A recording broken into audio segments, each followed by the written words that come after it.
Here in the state of Washington, we can't have events with over 250 people in most counties. Our schools have been postponed for 6 weeks, that's statewide, and we're supposed to be self-containing. We shouldn't leave the house if we don't have to, and that's the severity of what's going on right now, at least right here in the Evergreen State. If you're chilling at home anyway, here are 10 new-ish games for your Nintendo Switch that you can find in the eShop right now. Don't even have to leave the house. You gotta love that. Before we get to the list, I want to ask you a question. How are you feeling? You got John Riggs here. Thank you for subscribing. Have you subscribed yet? I'd recommend it, man. A lot of great videos are always coming out soon. Right out of the chute, the very first game I want to talk about is this game called Half Past Fate. I can't tell you how much I fell in love with Half Past Fate. Not too many games let me feel something. You talk about games like Gris, you talk about games like Night in the Woods, you talk about games like Shadow of the Colossus, and adding to that list is Half Past Fate. I love this game. Remember that movie Magnolia, where it's like there's a bunch of separate storylines, but they all kind of come together at the end somehow? Well, that's kind of like what Half Past Fate is all about. It's not really a dating simulator, but it is all about the early stages of dating with several couples that are going through their own thing. Now, the game takes place in different chapters, and the different chapters take place in different timelines, whether it be current day, 8 years ago, 10 hours ago, stuff like that. Again, a little bit like Magnolia, maybe a little bit like Memento.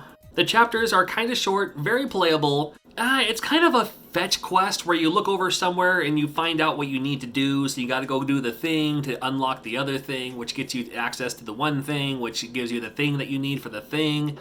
Yeah, a lot of things happening in this Half Past Fate. But the storyline's super cute. I love the art in this game. I love just the animation of the characters, and the writing is where it should be in this game too. Half Past Fate, I can't recommend it enough. It's my new favorite game right now. If you're looking for a super quick, simple puzzle-style game, you can't go wrong with Downhole. I had a lot of fun with this one. Kind of like Reverse Arkanoid, kind of. You just shoot your little dudes down this hole, and the blocks tell you how many times you need to hit them for those pieces to dissipate. Of course, as you can figure, the further down the hole you go, the more the pieces need more hits to take care of them. But fortunately, you can ricochet and bounce off a bunch of stuff, and even get upgrades to, if you have more things that you can shoot out. More things you can shoot out? I guess like you're just shooting out these little creatures. Well, either way you look at it, I've been having fun with Downhole. It's that quick pick it up, play it for a little bit, get as far as you can, and it's all good. This next game is called Saving Koch. It looks like Koch, but in the game, he's like, oh, I'm Mr. Koch. And I was like, oh, all right. Kind of a guttural sound anyway. Now, the very first 2 seconds of it kind of reminded me of Snatcher a little bit. This game's not like Snatcher, not much at all anyway. This is one, admittedly, I'm still trying to figure out, but I do like how it's set up. But you're trying to just solve this mystery, and by doing so, you have to send out your people to the streets, to the team. You gotta have them, pick up information. You can call them. Sometimes you'll call someone and they'll say, oh, no, that's not me. You have to call this other guy. So then you call the other guy and you get the information from him and stuff like that. Why am I even talking about this game yet when I haven't really even figured this game out yet?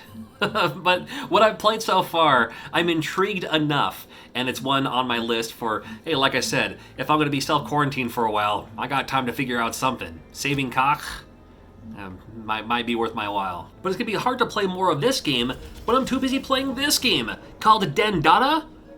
Is it Dandara? I'm not sure. Oh my goodness, the art style in this game.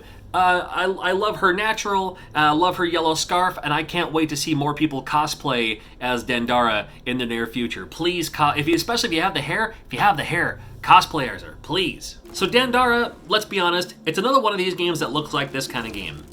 This game, super addicting though. The very first time you play it, you're like, I can't move, I can't run left and right. Well, you don't. You just jump from platform to platform. You jump from thing to thing.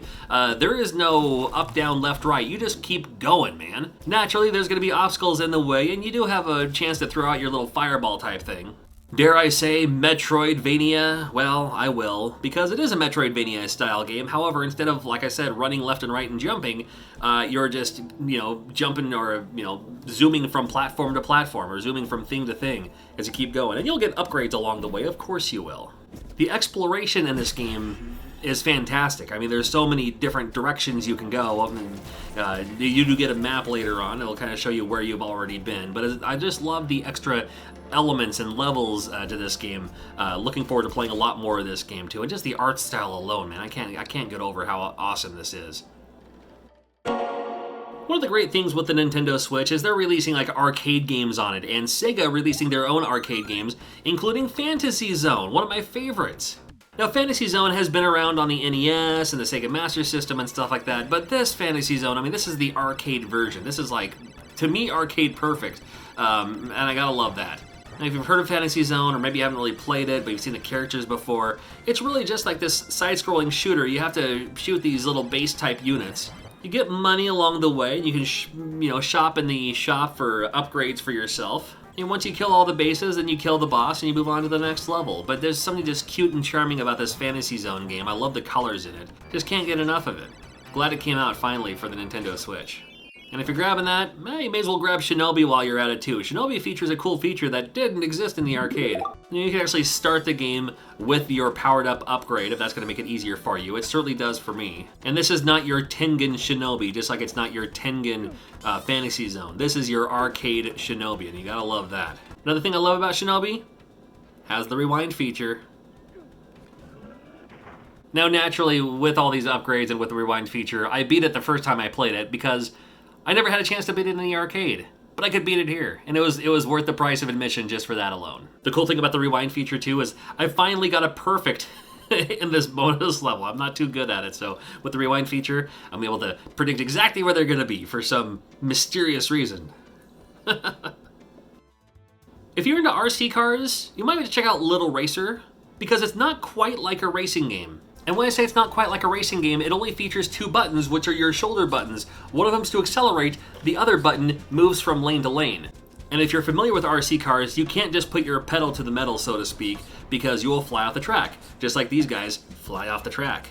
Multiplayer on this game too. If you want to play multiple players, up to 4 players, you certainly may. My daughter Lily and I had a little bit of fun playing this game not too long ago. Yeah, Little Racer, just like a RC car type game, and tons of tracks you can play from. Now, although this game's been out for a couple months now, I haven't had a chance to talk about Coffee Time yet. I love this game. Oh my god, I love this game. You gotta check out Coffee Time. Seriously, seriously. Again, if you like those games that are good, please check out Coffee Time, I'm telling you. Now, in Coffee Time, you play as a barista in Seattle. However, it's a few months into the future in Seattle, and there are also succubi and monsters and orcs and other creatures that live in Seattle who just want some coffee just like anyone else. Probably actually not too far from the truth about werewolves and stuff living in Seattle. There is a narrative in the game where the characters come in and you kind of learn a little bit more about them and everything. But the fun part for me is making the coffee. Now they'll actually ask for something specific and you whip it up for them. Or there's like, I don't know, surprise me. Or then you just surprise them and try to make something for them that you think that they would like. And there is a coffee index that once you unlock all of the, once you make them and you're just like, well, here's what this is called, and then they might ask for that specifically, and you can make that for them. There is also a feature in this game, Coffee Time, that's just unlimited coffee. You just keep making coffee for different people that are coming in, never mind the story mode, you're just making coffee. You can even do latte art, which I suck at, but at least it gives you the option. Now, Coffee Time is available for other platforms too. I was kind of hoping the Nintendo Switch version would have, so you can actually just kind of draw the latte art with your finger, but it doesn't quite work that way because it's like the button is to pour, and then that's how latte art works. I've never done latte art in real life. I probably should. Maybe I'll do that since I got some time at home. If you like sushi, like I do, if you like cats, like you do, you might check out Inbento, because if you like puzzle games, it's right up your alley. You make little bentos based on the diagram of what you need to follow. And by doing so, you have to put the piece in a certain spot, or you can, put something over something else to make it look like the picture. It's another one of those quick play, starts out super easy once you get the hang of it, but then the different levels will also feature different features, so to speak. Like instead of just burying one on top, you can swap something out, or you can rotate them, or you can move them all to the side, and that's how you can unlock the how to make that specific bento that this mom is making for her kitten. And there's like little slideshows along the way, like after you beat certain levels and you see the cat go, or the kitten rather, go from like baby kitten to like, you know, teenage kitten, and stuff like that. That part's kind of fun, that part's kind of cute, but it's fun just making the bentos too. Sushi, kittens, puzzle game. It's Inbento. Can't go wrong. And lastly, I want to add this to the list. It's called Grab the Bottle. This game's been out for a while. I just got it recently. I don't know why I didn't see it before, but this game's pretty fun for me. In this game, you have to grab the bottle with your never-ending Mr. Fantastic, super stretchable, never-ending arm. Now, sometimes you have to grab items beforehand before you can get through the bottle, but it's fun just because you have to keep going and going and going, and you have to, like, you know, your arm becomes an obstacle in and of itself after a while. You gotta watch out for that, too. Again, it's been out for a while, but it's called Grab the Bottle. I wanted to add this to the list because it's going to be something I'm playing during this self-quarantine time.